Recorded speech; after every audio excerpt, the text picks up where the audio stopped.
Yeah. What a nice sound.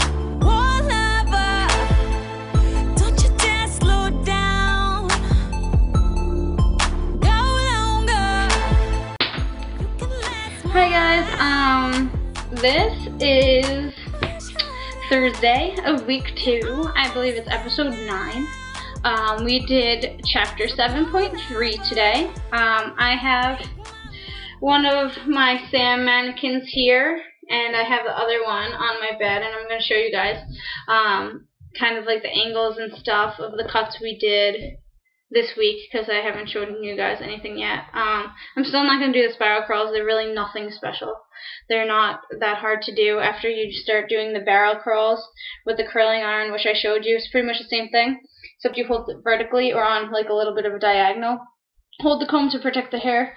You take the, you wiggle the curling iron out, and you have a nice spiral curl. Another time.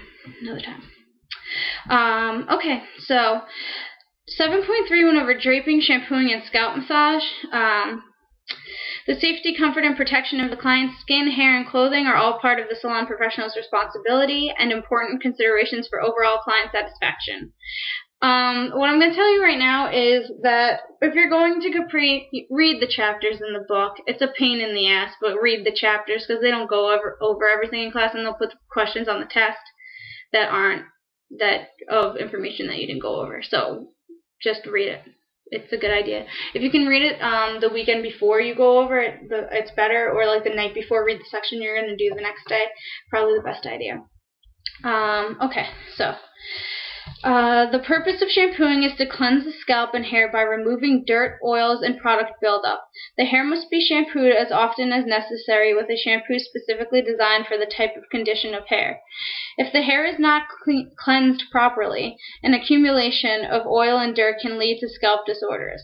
If any clients have infectious diseases or disorders, like the ones I talked about to you guys yesterday, psoriasis, no, psoriasis isn't one of them, what is it, ringworm is one of them, lice, scabies, all those good ones. Yes, okay, so massage is a scientific method of manipulating the body by rubbing, pinching, tapping, kneading, or stroking with the hands, fingers, or an instrument. Then we do draping theory. I'm only reading the bold parts to you guys. There's kind of a lot of bold in this chapter. Many regulating agencies require that shampoo capes used to drape the client during cosmetology services must be laundered in a solution capable of disinfecting the cape. Guidelines to protect the clients also include making sure that the neck of the cape does not come in direct contact with the client's skin. Therefore, always use a neck strip and or towel between the client's neck and the neckband of the cape. Shampooing and conditioning theory. For instance, shampoos with a high pH level can make the hair dry and brittle, so for dry, brittle hair, an acid-balanced shampoo would be recommended. Okay, so when it comes to shampoos with pHs and stuff like that, the way you can tell the pH, you can go to the pharmacy. You might remember doing this in science when you were younger in high school. They have litmus paper, and it tells you acid, base, stuff like that, and it has like the colors on the bottle, and you take the yellow strip and you compare it to whatever color it turns, and it'll tell you the pH of your shampoo.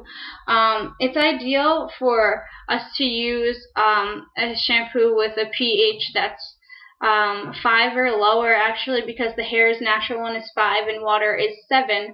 So say you did a 3 and 7 kind of would balance each other out and get you that nice 5.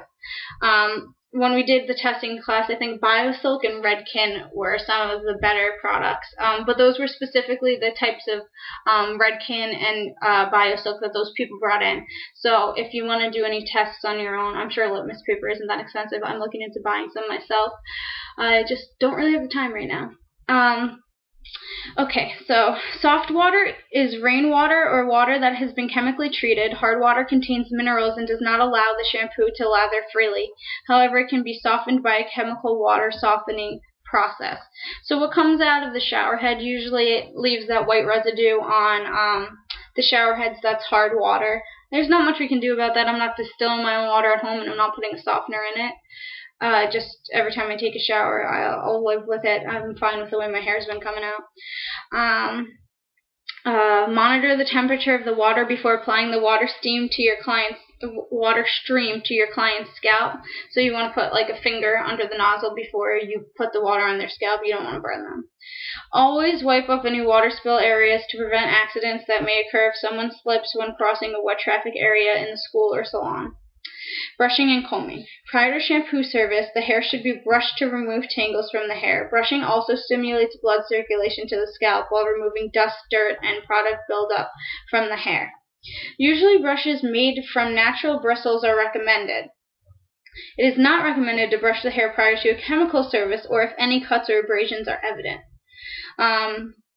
You should begin brushing the hair from the ends first and work towards the scalp. So you start at the ends and work towards the scalp. Especially if it's tangled, you want to start at the bottom of the tangle and then work your way up. Okay.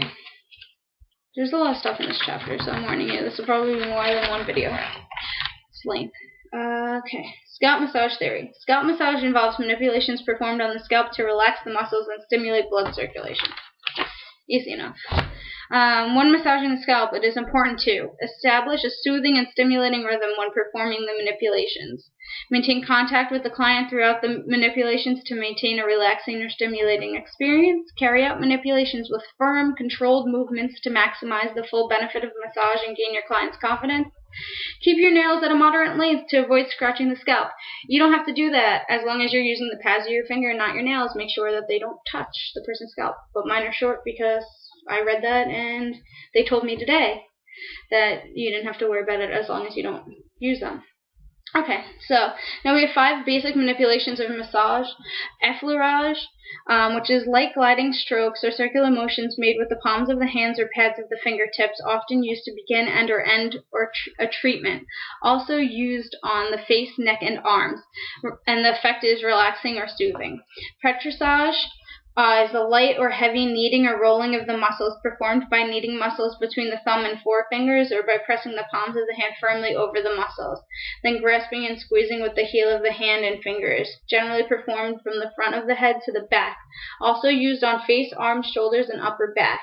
Deep stimulation of muscles, nerves, and skin glands promotes the circulation of blood and lymph. That's the effect of petrissage.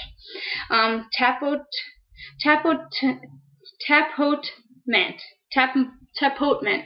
That's what the phonetic says. It doesn't look like that when you read it, but or percussion or hacking. Light tapping or slapping applied with the fingers or partly flexed fingers, also used on the arms, back, or shoulders. Stimulates nerves, promotes muscle contractions, increases blood circulation. Friction. Circular movements with no gliding, used on the scalp or with a fascia when less pressure is desired. Applied with the fingertips or palms. Stimulates nerves, increases blood circulation. And vibration. Shaking movement. Your arms shake as you touch the client with your fingertips or palms. Highly stimulating. We don't use that one a lot because, I don't know, to me that doesn't seem very relaxing. So, let's see. Okay, draping, shampooing, and scalp massage essentials. Hair conditioners and rinses are used on shampooed hair to condition, soften, and make the hair tangle-free for ease in combing. Frequent use of cream rinses and conditioners can result in product buildup that can leave the hair dull and lifeless. So, draping, shampooing, and scalp massage products. Shampoo. All-purpose. To cleanse the hair without correcting any special condition. Acid balanced or non-stripping. Cleanse all hair types, especially lightened, color-treated, or dry, brittle hair. Plain shampoo. Cleanse normal hair but not recommended for chemically treated or damaged hair. Soapless. Cleanse hair with either soft or hard water. Medicated. Prescribed by the client's doctor to treat scalp and hair problems and disorders. Note, medicated shampoos may affect color-treated hair. Clarifying. Remove residue such as product buildup. Anti-dandruff shampoo. Control dandruff and scalp conditions. Liquid dry. Cleanse the scalp and hair for clients who are unable to receive a normal shampoo. Effective in cleaning wigs and hair pieces.